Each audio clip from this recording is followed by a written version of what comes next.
નમસ્કાર વિદ્યાર્થી મિત્રો, છેલ્લે આપણે મનોવલણ અને પૂર્વગ્રહ પાઠ વિશે માહિતી પ્રાપ્ત કરી. ત્યાર પછીના વિડીયો લેક્ચર વર્ગ નંબર 1 ની અંદર આપણે વર્તમાન સમયે પાઠ નંબર 8 મનોવિજ્ઞાન વિષયના પાઠ નંબર 8 પર્યાવરણ અને વર્તન પાઠ વિશે આપણે માહિતી મેળવીએ છીએ. સૌથી પહેલા એ 8મો પાઠ છે એ કુલ ગુણ 12 માટે પૂછાય છે અને આ 12 ગુણના પાઠમાં A B C D E મતલબ કે 5 વિભાગમાંથી એક એક પ્રશ્નો છે એ પૂછાય છે. મતલબ કે બધા જ વિભાગો આપણા માટે મહત્વના છે અને બધા જ વિભાગમાંથી એક એક પ્રશ્ન જ્યારે પૂછાતો હોય ત્યારે એની આપણે સવિસ્તૃત સમજૂતી મેળવીશું, ખાસ વર્ગ 1.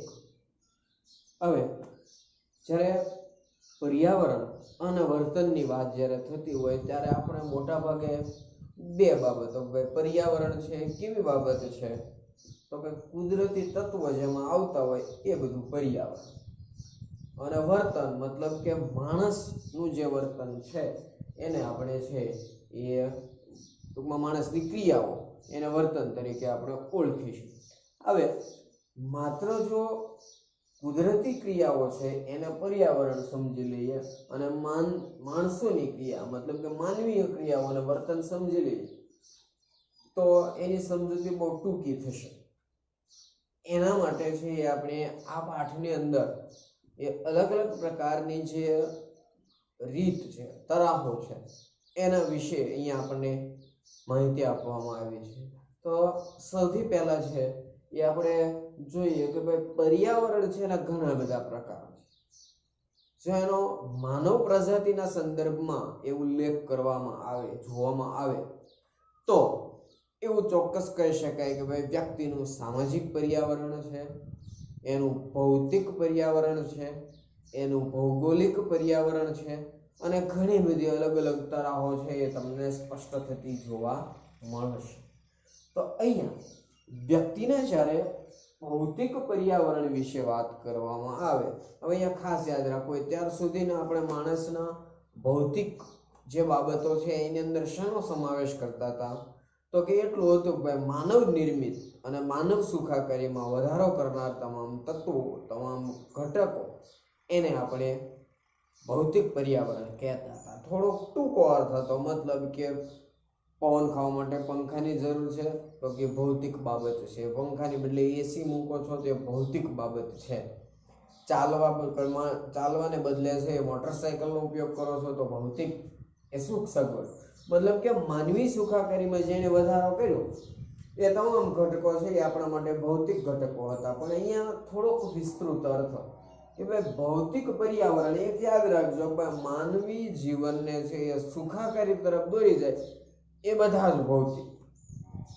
પહેલાનો અર્થ એવો હતો, આપણે જે અગાઉ ભણ્યા છો તમે કદાચ ધોરણ 9-10 ની અંદર સામાજિક વિજ્ઞાનમાં કંઈક એ ભૌતિક ઘટકો વિશે તમે ભણ્યા હો તો એને આવું આવતો ભાઈ માનવ નિર્મિત બાબતો છે એ ભૌતિકવાદ સુધી મર્યાદિત છે. પણ અહીંયા મનોવિજ્ઞાનના સંદર્ભમાં ભૌતિક પર્યાવરણ છે એમાં જંગલો અને અન્ય ભૌગોલિક સંપત્તિ જેવી કે કુદરતી, અહીંયા ખાસ યાદ રાખજો ભૌગોલિક જે બાબતો છે એને જંગલો તો ખરા જ, કારણ કે તમને વૃક્ષોમાંથી છે એ દવા મળશે, એમાંથી રબર તમે મેળવીશો, લાકડાનો ઉપયોગ કરશો, પાંદડાઓનો ઉપયોગ, આ બધાનો અલગ અલગ ઘણા બધા અસંખ્ય ઉપયોગો છે.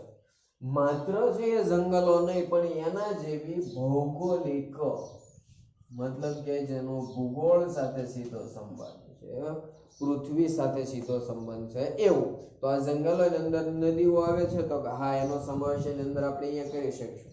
આ જ જંગલોમાંથી છે એ માઇનિંગ કામ કરવામાં આવે તો એમાંથી આપણને છે એ ખાણ ખનિજ ઉદ્યોગ સાથે સંકળાયેલા છે તો કે હા, તો એ પણ એની અંદર સમાવેશ. આવી કુદરતી તમામ, હવે એની અંદર છે એ પર્વતોની બાબત આવી જશે, એની સાથે સાથે છે એ તમે જળાશયો આવી જશે, મતલબ કે જમીન વિભાગની સાથે સાથે સંકળાયેલું જળ સંસાધનો પણ એ પ્રચલિત થતા જોવા મળશે.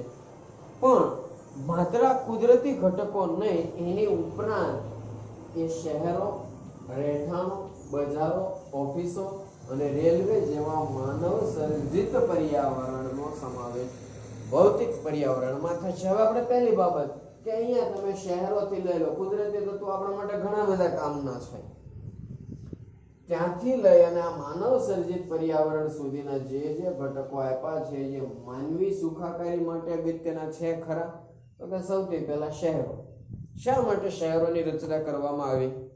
આદિમાનવ સમયની અંદર છે એ તમે મોટા ભાગના એ લોકો જંગલોમાં પોતપોતાની રીતે જીવન વ્યતીત કરતા હતા. લગભગ પશુઓમાં અને માણસમાં જાજો તફાવત ના હતો. પરિવાર વધારે સારી રીતે રાખતા હતા, પણ એમાંથી ધીરે ધીરે એને છે એ શરણ કર્યું ગામડાઓ તરફ, અને ગામડાઓમાંથી શહેરો તરફ ગયા. શા માટે? તો કે જે જીવન જીવવામાં નડતી અગવડતાઓ છે એને પૂર્ણ કરવામાં, એ અગવડતાઓને દૂર કરવા માટે. તો આ પણ ભૌતિક સુખાકારીનું માધ્યમ છે. આ આદિમાનવો જે જંગલમાં રહેતા હતા, પહેરવા ઓઢવા માટે વલ્કલ અને વધારેમાં ચાલનો ઉપયોગ કરતા હતા. એ વખતે વણાટ કાર્ય છે એ વિકસ્યું ન હતું. છતાં એ પરિસ્થિતિ એવી હતી કે ભાઈ ઋતુઓનું ચક્ર પરિવર્તનશીલ હતું. એ કોઈ રાહ જોવે એમ નહોતો. શિયાળા પછી ઉનાળો, એના પછી ચોમાસું, ફરી વખત આખું જે સર્ક્યુલેશન છે એ ટુ બી કન્ટિન્યુ શરૂ જ હતું. આ પરિસ્થિતિની અંદર છે એ આશરો મેળવવા માટે, એક જગ્યાએ સ્થાયી થવા માટે રહેઠાણો બનાવ્યા. હવે માત્ર શહેરોનો વિકાસ કરીએ, રહેવા માટેની વ્યવસ્થા કરી નાખીએ, અને જો બજાર ના હોય તો વસ્તુ વેચવાની અને ખરીદવાની, આ બંને ક્રિયાઓ બજારની અંદર થશે. મતલબ કે તમે છે એ પૈસાના બદલામાં વસ્તુ, વસ્તુના બદલામાં પૈસા છે એની લેવડ દેવડા બજારોમાં કરીશું. વર્તમાન સમયનો ફાસ્ટ ફોરવર્ડ અત્યાધુનિક યુગ છે, એની અંદર એ ટેકનોલોજીથી સભર એવા ઓફિસો બનાવવામાં આવી કે જેમાં બૌદ્ધિક કાર્યોનું વ્યવસ્થાપન તમે ત્યાં બેઠા બેઠા કરી શકો. પરિવહન માટેનું અહીંયા માત્ર લખ્યું છે કે ભાઈ રેલવે, પણ આ સિવાય ઘણા બધા માધ્યમો છે. તો કે આ જે પરિવહનના માધ્યમો પણ આ બધી જ માનવ સર્જિત પર્યાવરણ છે. આમાં એવું એક નથી કે ભાઈ ઓટોમેટિક ભગવાન દ્વારા છે વરદાન આપી દીધું કે હાલો એક મુંબઈ શહેરની રચના થઈ ગઈ. અમુક જગ્યાએ બહુમાળી ઇમારતો અને એની બાજુમાં જ પાછી ધારાવી સ્લમ એરિયા પણ આવી જાય. આ કુદરતી રચના નથી, માનવ સર્જિત, માણસને જેવી જરૂર પડે એવા પ્રકારની રચનાઓ એમણે કરી. તો આ જે બાબતો છે એ વ્યક્તિનું ભૌતિક પર્યાવરણ છે. તો ભૌતિક પર્યાવરણ પાછું અહીંયા અટકી નથી જતું. એનાથી આગળ કીધું છે આપણને કે ભાઈ માનવીની ક્રિયાઓ છે એને એ સંચાલિત કરે છે. તો કંઈક કેવું? ભૌતિક પર્યાવરણ જેવા કે ઋતુઓ, એની સાથે સાથે છે એ હવામાન, ઉષ્ણતામાનની વિવિધ અસરો, ઠંડી, ગરમી, ઉષ્ણતામાન, ભેજ, ધુમ્મસ કે વરસાદી વાતાવરણની એ માનવીના કર્તૃત્વ પર કે સામાજિક વર્તનને છે એ અસર થતી જોવા મળે છે. હવે અહીંયા ખાસ આપણે જોઈશું કે ભાઈ જે પ્રકારની અહીંયા આ બાબતો છે, ભૌતિક પર્યાવરણમાં આપણે ઋતુઓ જોઈએ, 3 ઋતુઓ, ચોમાસું છે, શિયાળો છે, ઉનાળો છે, એ પરિવર્તનશીલ થયા કરે. હવામાનની અસરો જે છે એ પણ આપણે જોઈ કે ભાઈ એની અંદર છે ઠંડી, ગરમી, ઋતુઓ અનુસાર પવનોની પરિસ્થિતિમાં ફેરફાર થતા જો ઉષ્ણતામાનની આ જે અસરો છે એમાં ઠંડી અને ગરમી. આપણને ખ્યાલ છે કે ભાઈ સૂર્યની સામે ચોમાસાની અંદર કે શિયાળાની અંદર 1 કલાક આપણે બેસીશું, અને આ જ પરિસ્થિતિ ઉનાળાની અંદર કરીએ તો ગરમીનું પ્રમાણ એક સરખું હશે. શિયાળાની અંદર 10 વાગ્યાનો તડકો, ચોમાસાની અંદર 10 વાગ્યાનો સવારનો તડકો, અને એ જ 10 વાગ્યાનો સમય ઉનાળામાં બંનેની ગરમીની અસર વધઘટ હશે. રાત્રિના સમયે આપણે સુવા માટેનું વિચારીએ છીએ તો ઉનાળામાં છે રાત્રે તમે 10, 11, 12 વાગે સુવો છો, આ પરિસ્થિતિની અંદર કદાચ તમારે કંઈ ઓઢવાની જરૂર નહીં પડે, પંખો, એસી, કુલર શરૂ કરવો પડશે, પણ આ જ પરિસ્થિતિ શિયાળામાં રહેશે ખરી? તો કે આ ઠંડી અને ગરમીની જે પરિસ્થિતિ છે એ સતત બદલાણા કરશે. તો આ જે ઉષ્ણતામાન છે, ભેજની પરિસ્થિતિ, ધુમ્મસ કે વરસાદી વાતાવરણ છે, એ માનવીના કર્તૃત્વ પર અસર કરે છે. તમે જોજો ઘણી વખત એવું બનશે કે એનું સામાજિક વર્તન, એની કાર્ય કરવાની શક્તિ જે છે, ઉનાળાની અંદર તમે છે એ બપોરના 12 વાગે થોડુંક વધારે શ્રમ પડે, પરિશ્રમ પડે એવું કાર્ય નહીં કરી શકો. આ કાર્ય જો કરવાનું આવ્યું છે તો વધારે અગવડતા પડશે. અમુક ચોક્કસ પ્રકારના કાર્યો તમારે મર્યાદિત કરી દેવા પડશે. બહુ સામાન્ય સીધું ઉદાહરણ છે કે ભાઈ ઉનાળાની અંદર જ્યારે ખેડૂત વર્ગ છે એ કામ કરશે ત્યારેનો સમયગાળો, હમણાં જ વર્તમાન સમય આપણે છે એ ધીરે ધીરે ચોમાસાની શરૂઆત થઈ રહી છે. આની પહેલાનું થોડુંક એ પર્યાવરણીય પરિસ્થિતિનો આપણે અભ્યાસ કરીએ. સિંહ ખેંચવાની ક્રિયા ક્યારે કરે? તો કે દાળિયા છે અથવા તો એવું કોઈ પરિસ્થિતિ છે તો ચોક્કસ ટાઈમે શરૂ કરશું, પણ ઘરના સદસ્યો સિંહ ખેંચવાનું શરૂ કરશે તો વહેલા 5-6 વાગે શરૂ કરી દેશે. બપોરે 10-11 વાગે એટલે આરામ લઈ લેશે, પાછું 3-4 વાગે શરૂ કરશે. ગરમીનો સમય છે, થોડોક વધારે બપોરના સમયેથી આરામ લેવાનું પસંદ કરશે, કારણ કે એના વ્યક્તિના કર્તૃત્વ કાર્ય ઉપર અસર કરે છે. તમે જો મોટા ભાગે આ જે ઋતુઓ છે એનો સંદર્ભ આપણે સમજીએ કે ભાઈ સૌથી વધારે ઉપવાસ ક્યારે કરવામાં આવે છે, કઈ સિઝનની અંદર? તો કે આપણે ચોક્કસપણે એવું કહી શકીએ કે ચોમાસામાં છે એ ઉપવાસ વધી જાય. આપણે અથવા તો કોઈ વ્રત લેવાનું કાર્ય ચોમાસામાં વધારે. શા માટે? તો કે આપણે બધા જ જાણીએ છીએ કે ભાઈ ચોમાસાની અંદર વ્યક્તિની પાચન શક્તિ છે એ થોડીક મંદ હોય, ધીમી હોય. તો જે બોડી છે એનું જે આખું સ્ટ્રક્ચર છે એ જળવાઈ રહે, એની જે નિયમિતતા છે એ જળવાઈ રહે. એના માટે એને અમુક સમયે વિરામની જરૂર પડશે. એટલે આપણા પુરાણો વેદોની અંદર અગાઉથી જ આ બધી વ્યવસ્થા ફિટ કરવામાં આવી અને આ બાબતને ધાર્મિક આસ્થા, શ્રદ્ધા સાથે જોડી દેવામાં આવી. એટલે આપણે રાજ્ય ખુશીનો સ્વીકાર કરીએ છીએ. તો અહીંયા વ્યક્તિનું જે સામાજિક વર્તન, કોઈ કર્તૃત્વ કાર્ય કરવાની જે કંઈક ક્ષમતા છે, તો ઘણા બધા બાબતોની અંદર કે ભાઈ આપણો જે ખોરાક શિયાળામાં હતો એનો એ જ ખોરાક આપણે ઉનાળામાં નહીં રાખીએ, ઉનાળામાં જે ખોરાક હતો એ ચોમાસામાં નહીં રાખીએ. મને બંનેની અંદર થોડોક તફાવત છે. પહેલા વરસાદની શરૂઆત થાય, ધીમે ધીમે અથવા તો વરસાદી માહોલ જામવા મળશે ત્યારે આપણને તરત જ ભજીયા છે, ગોટા છે, આવું બધું સાંભળશે.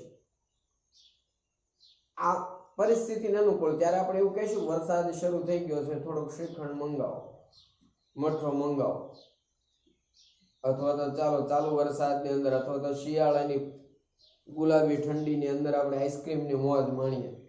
વર્તમાન સમયની અવેલેબિલિટીને આધારિત તમે કોઈ પણ સમયે કોઈ પણ વસ્તુ પ્રાપ્ત છે, પણ જે મજા ઉનાળાની અંદર કેરીનો રસ ખાવાની આવશે એ મજા તમને છે એ શિયાળામાં નહીં આવે. એ શ્રીખંડ મઠો તમને એટલો આનંદ છે એ ચોમાસામાં નહીં આપે. શા માટે? તો કે વ્યક્તિની પર્યાવરણીય બાબતો અને એનું સામાજિક વર્તન, એનું અંગત વર્તન એની સાથે જોડાયેલું છે, એની સાથે સંકળાયેલું છે. તો હવે આ પર્યાવરણીય બાબતોમાં આપણે રહીએ છીએ તો આપણને ખબર છે કે ભાઈ માનવ જાતથી પર્યાવરણ ઘણું બધું પ્રભાવિત થયું, એની એના ઉપર ઘણી બધી અસર પડી છે. તો આ જે અસરો છે પર્યાવરણીય પ્રદૂષણની માનવ કાર્યો પર, તો કે ઘોંઘાટજન્ય પરિસ્થિતિમાં શારીરિક અને માનસિક શક્તિ વધારે વેડફાય છે. તમે વ્યવસ્થિત કાર્ય ન કરી શકો. માની લો કે તમારે કોઈ વ્યક્તિ સાથે વાતચીત કરવી છે, હવે તમે બંને એકલા છો અને વાતચીત કરવામાં જે અનુકૂળતા આવશે એ જ 100 માણસોની વચ્ચે જ્યારે બોલતા હોય ત્યારે વાતચીત કરવાની મજા તમને નહીં આવે. ઉદાહરણ પણ કંઈક આપેલું છે કે ભાઈ વધારે ઉગ્ર જ્યારે ઉષ્ણતામાન વધુ હોય આવી પરિસ્થિતિની અંદર એ બેટ્સમેન છે એ દડાને વધારે ફટકારવાનો પ્રયત્ન કરશે. મને ધીમું રમતો ખેલાડી પણ વધારે જોરથી દડો ફટકારી 4-6 દર રન લેવાના પ્રયત્ન કરશે. શા માટે? તો ગરમી વધારે છે. જો એમનામ સતત એક રન દોડવાનું શરૂ રાખશે તો શારીરિક ક્ષમતા એની છિન્ન થઈ જશે, ઓછી થઈ જશે. તો આ જે બાબતો છે કે ભાઈ અહીંયા આપણે જોયું કે ભાઈ માનવ વર્તન અને પર્યાવરણ આ બંને છે એકબીજા ઉપર આધારિત છે. પર્યાવરણમાં ફેરફાર આવ્યો તો વર્તનમાં ફેરફાર આવશે જ, અને વર્તનમાં ચેન્જીસ આવ્યો તો એ પર્યાવરણને અસર કરશે. તો એના માટે આપણે છે એ પ્રદૂષણની બાબતો વિશે પણ થોડીક માહિતી મેળવીશું અને માનવ વર્તન અને પર્યાવરણ વિશે પણ માહિતી મેળવીશું. એમાં આપણી પાસે પહેલો મુદ્દો છે માનવી પર્યાવરણનો સંબંધ અને તેના ઘટક એકબીજા સાથે કઈ રીતે જોડાયેલા છે, કઈ રીતે સંકળાયેલા છે એ આપણે જોઈએ. એમાં પહેલો મુદ્દો છે માનવ પર્યાવરણનો સંબંધ.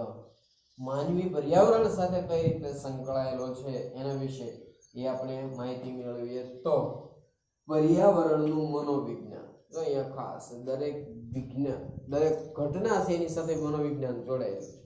કારણ કે આપણે સૌથી પહેલા જોયું કે માનવી અને માનવેતર જે પ્રાણીઓ છે એના વર્તનનો અભ્યાસ એ જ્યારે કરવામાં આવતો હોય ત્યારે માનવી સિવાય જે વાતાવરણમાં જીવે છે એનો પણ અભ્યાસ કરવો એ જરૂરી છે. તો એમાં પર્યાવરણનું મનોવિજ્ઞાન એ કુદરતી અને માનવ સર્જિત ભૌતિક પર્યાવરણ. આ ભૌતિક પર્યાવરણ એટલે આ બધું ઉપરની જેટલી બાબતો આપી છે એ બધા અને મનોવૈજ્ઞાનિક પ્રક્રિયાઓ વચ્ચેનું પારસ્પરિક સંબંધો સાથે સંકળાયેલું છે. હવે આ જે ક્રિયાઓ છે એ ભૌતિક પર્યાવરણ છે, એની સાથે મનોવૈજ્ઞાનિક પ્રક્રિયાઓ જોડાયેલી છે. હવે મનોવૈજ્ઞાનિક પ્રક્રિયાઓ કઈ?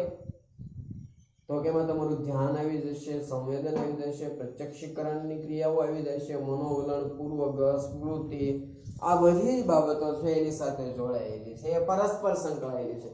અને જ્યારે બંને ભેગા થશે ત્યારે આદાન પ્રદાનની પ્રક્રિયા થશે. એમાં માનવ વર્તનની પર્યાવરણ પર અસર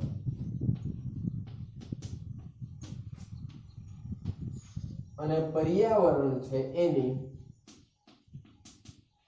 માનવ વર્તન પર અસર. આ બંને પરસ્પર સંકળાયેલી ક્રિયા છે. ખાસ જો વાતાવરણમાં ચેન્જ થયો, બદલાવ થયો તો આપણે વર્તન સુધારવું જ પડશે. અને જો આપણા વર્તનમાં ચેન્જીસ, બદલાવ આવે છે તો આપણે પર્યાવરણમાં ફેરફાર માટે તૈયાર રહેવું. બહુ ટૂંકા ઉદાહરણ વડે આપણે સમજીએ કે ભાઈ મે મહિનાનો ખૂબ જ તડકો હતો, આપણને થોડીક નિરાશ હતી, પણ જેવા વાદળાઓ આકાશમાં જોઈશું એટલે આપણે વાડીનું કામ પૂરું કરીએ, વાવવાની ક્રિયા તરફ ધ્યાન કેન્દ્રિત કરીશું. ઉનાળો હતો, આપણને આટલી બધી ચિંતા નહોતી, પણ જેવા વાદળાઓ આવવાનું શરૂ થયું, ઋતુમાં પરિવર્તન, પર્યાવરણમાં ફેરફાર, આપણું વર્તન ફરી ગયું. બીજા બાબતમાં આ ચોમાસું શરૂ થશે એટલે આપણે ત્યાર સુધી રેઇનકોટ સંતાડીને મૂક્યા હતા એ હવે બહાર કાઢશું. અને જેવા રેઇનકોટની સિઝન પૂરી થશે એટલે આપણે ગરમ વસ્ત્રો, કોટ, જેકેટ બહાર કાઢવા માંડીશું. પર્યાવરણમાં ફેરફાર આવે છે એટલે માનવ વર્તન ફરે છે. બીજી બાબત કે ભાઈ આપણે જોઈએ છે કે ભાઈ ઉનાળામાં વરસાદ આવે છે અને શિયાળામાં પણ પૂરજોશ ગરમી પડે છે. આવું કેમ બને છે? બીજા સંદર્ભમાં આપણે જોઈએ છીએ કે ભાઈ ધુમ્મસ એટલું બધું વધી જાય છે, પ્રદૂષણ હવાનું એટલું બધું વધી જાય છે કે અમુક ફ્લાઇટ રદ કરવી પડે છે. તો આવું કેમ બને છે? વર્તમાન સમયની જે ઘટના, ભાઈ માણસે વૃક્ષો કાપવાનું શરૂ કર્યું, પર્યાવરણે એની રીત પદ્ધતિ બદલી નાખી, એટલા માટે આપણે છે એ આપણે અનુકૂલન કરવું પડે છે. કહેવાનો અર્થ એવો છે કે જો માનવ વર્તન પ્રભાવિત થશે તો એનાથી પર્યાવરણમાં ફેરફાર થશે, અને પર્યાવરણ પ્રભાવિત થશે તો માનવ વર્તનને બદલવું પડશે. આસપાસની ભૌતિક વાસ્તવિકતાઓ તથા સાંસ્કૃતિક બાબતો એ ભૌતિક વિશ્વનો એક ભાગ છે.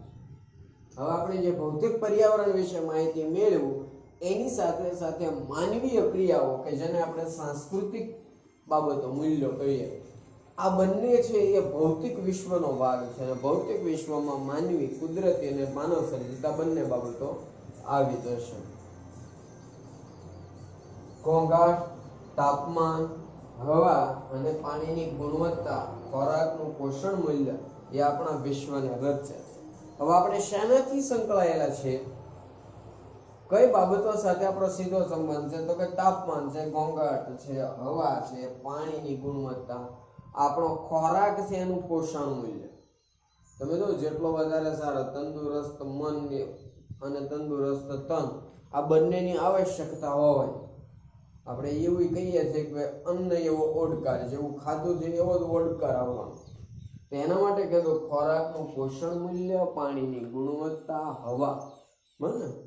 તો આ બધી બાબતો છે એ આપણા વર્તનને પ્રભાવિત કરે છે, આપણા વિશ્વને રચે છે. સામાજિક પર્યાવરણમાં એ માતા પિતા, સમવયસ્કોના મનોવલણો, વિવિધ પડકારો એ સમાવિષ્ટ છે. હવે તમારે એક સામાજિક પર્યાવરણ જ્યારે તૈયાર કરવું છે ત્યારે આદિમાનવ તરીકે વ્યક્તિ હતો ત્યારે એની જરૂરિયાતો મર્યાદિત હતો, પણ જેવો આપણે ભૌતિક પર્યાવરણમાં આવ્યા, શહેરો, રહેઠાણો, બજારો, ઓફિસો, રેલવે, આ બધું કર્યું એટલે માનવની કર્તૃત્વ શક્તિ બદલાણી, એનું મનોવલણ અને જીવનના પડકારો એ બદલાણ. કોઈ પણ વ્યવસ્થા છે એ પરમિનેન્ટ નથી, ટેમ્પરરી છે, એને આપણે ચેન્જ કરવું પડશે, બદલાવ કરવું પડશે. જે પરિસ્થિતિમાં આપણે ઉનાળામાં એસી ચલાવતા હતા એનું એ જ એસી આપણે શિયાળામાં એ જ અવસ્થામાં શરૂ નથી રાખી શકવાના, આપણે ફેરવવું પડશે. અહીંયા આપણી માનસિકતા બદલાણી. તો માતા પિતા છે, સમવયસ્કોના વિચારો છે, મને એક વ્યક્તિ કોઈ રજૂ કરે છે તો કાં તો એને સત્ય સાબિત કરો તો એની સામે કોઈ નવો વિકલ્પ રજૂ. દુનિયા એટલે બધી આગળ છે, ઘણા બધા નવા સંશોધનો થાય. એ પાછળનું કારણ શું છે? તો કે એક વ્યક્તિએ બનાવેલી બાબતને ટક્કર આપવા માટે આપણે બીજી વસ્તુ એવી બનાવીએ છીએ. તો આ બધા વડે એ આપણું સામાજિક પર્યાવરણ છે એ રચાય છે, અને એમાં પણ ખાસ કરીને વિવિધ પડકારો. એક સમયે રહેવા માટેની ઝૂંપડીની અંદર છે એ વનસ્પતિ આધારિત હતી, પાંદડા ઉપર ઢાંકી દેવામાં આવતા હતા, અને આ બાબત ધીરે ધીરે એમાંથી પાંદડામાંથી બનાવેલી વસ્તુઓ છટાઈ જવાનો ઉપયોગ કરી અને વર્તમાન સમયે કોન્ક્રીટના પાકા મકાનો સુધી પહોંચે. એ માનવ જાતે સતત અને સતત પડકારોનો સામનો કરી અને આ કરી શક્યું છે. હવે આપણી સાંસ્કૃતિક પર્યાવરણ જે છે એ સાંસ્કૃતિક પર્યાવરણને આપણે જો સમજવું હોય તો એની અંદર સાહિત્ય રચનાઓ, જે અલગ અલગ ભાષાઓનું સાહિત્ય, કલા કારીગરી, અને કલા કારીગરીની અંદર છે એ તમે વસ્ત્રોને લઈ શકો છો, તમે છે એ આજે ઇન્ફ્રાસ્ટ્રક્ચર આખું ઊભું થાય છે એને અવકાશી બાબતોમાં જે આપણે પ્રગતિ સાધી છે એનો ઉપયોગ કરી શકીએ છીએ. નામ આપ્યા છે તાજમહલ અને અક્ષરધામ, કે જે પથ્થરોમાંથી આખું કોતરીને આટલું સરસ બે નમૂનાઓ તૈયાર કરવામાં આવ્યા છે. તો એ માનવ જાતે સાધેલી પર્યાવરણીય પ્રગતિ આપણે કહી શકાય. આવી સ્થાપત્ય રચનાઓ જેવી માનવ સર્જિત મૂર્ત અને અમૂર્ત બાબતો, બરાબર, એ માનવ જ્યારે સર્જન થયું ત્યારથી ગુરુત્વાકર્ષણ અમલમાં હતું, એ હતું ખરું, પણ એને વ્યાખ્યાયિત કરવા માટે પ્રયત્નો કરવા પડે, એક અમૂર્ત ખ્યાલ આપવો પડ્યો. પરિવહન માટે રેલવે બનાવ્યું, તેને મૂર્ત સ્વરૂપ, પણ એને ચલાવવા માટેના નિયમો તો કે અમૂર્ત સ્વરૂપમાં છે. ઇન્ટરનેટ છે, રેડિયો છે, ટેલિવિઝન છે, સંદેશા વ્યવહારના માધ્યમો છે, તો આ બધું જ માનવ સાથે સર્જેલું છે. તો આ બધી ક્રિયાઓ થાય છે એની અંદર એક મનોવૈજ્ઞાનિક પ્રક્રિયાઓ એ સમાવિષ્ટ છે, કે જેમાં વિચારણા, કલ્પના, સ્મૃતિ, તર્ક, પ્રેરણા, લાગણી, આવેગ, શિક્ષણ, આ બધાનો સમાવેશ થાય છે. અને આ બધી જ બાબતો માનવ વર્તનને ઘડે છે. શેના સંદર્ભમાં? તો કે શિક્ષણ તમે મેળવો છો એ તમારા પોતાની જાત છે એને વધારે બહેતર બનાવવા માટેના પ્રયત્નો છે. આપણે પ્રેરણા અને આવેગની અભિવ્યક્તિ કરીએ છીએ તો એ વર્તનનો જ એક ભાગ છે. એવી જ રીતે સ્મૃતિ, કે જેના વડે નવી વસ્તુઓનું નિર્માણ આપણે કરીએ, તર્ક કરી શકીએ છીએ. તો આ બધી બાબતો છે એ વ્યક્તિના વર્તનને ઘડે છે. પણ એનો આખો સાર લેવો હોય, આ બધાને આપણે જો પર્યાવરણ એક વિષય તરીકે લેતા હોય તો એ વિષયની અંદર માત્ર પ્રકૃતિ નહીં, આ ઉપરાંત પર્યાવરણની અંદર છે એ ભૂગોળ, સ્થાપત્યો, નગર આયોજન, આવી અલગ અલગ વિદ્યા શાખાઓ સમાવિષ્ટ. ભાઈ પર્યાવરણ કેવું કોને? આપણે અહીંયા પર્યાવરણ વિશે, ભાઈ માણસ તો છે, માણસનું અસ્તિત્વ આપણને ખબર છે, પંચમહાભૂતોનું બનેલું છે. પણ પર્યાવરણને સમજવું હોય તો એની અંદર કોઈ એક વિષય નહીં, એની અંદર નગર આયોજન આવી જશે, ભૂગોળ જેવી વિદ્યા શાખાઓ આવી જશે, સ્થાપત્ય વિશે વિચારવું પડશે. આજે બધું ઇન્ફ્રાસ્ટ્રક્ચર તૈયાર થાય છે, આ બધી જ ક્ષેત્રો છે એની સાથે છે એ સંકળાયેલા તમને જોવા મળશે.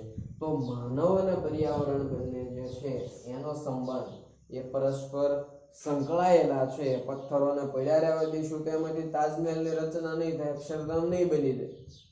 રેલવેના પાટાઓ છે એની ઉપર એમને ઓટોમેટિક ટ્રેન દોડવા મળવાની નથી, માનવ વર્તન દ્વારા આપણે એને દોડતી કરવાની છે. એના માટે છે સ્મૃતિ, તર્ક, બોધ, વિચારણા, આ બધી બાબતો છે એ જોવી પડશે. આ પછીની બાબતો આપણે પછીના વર્ગમાં જોઈશું.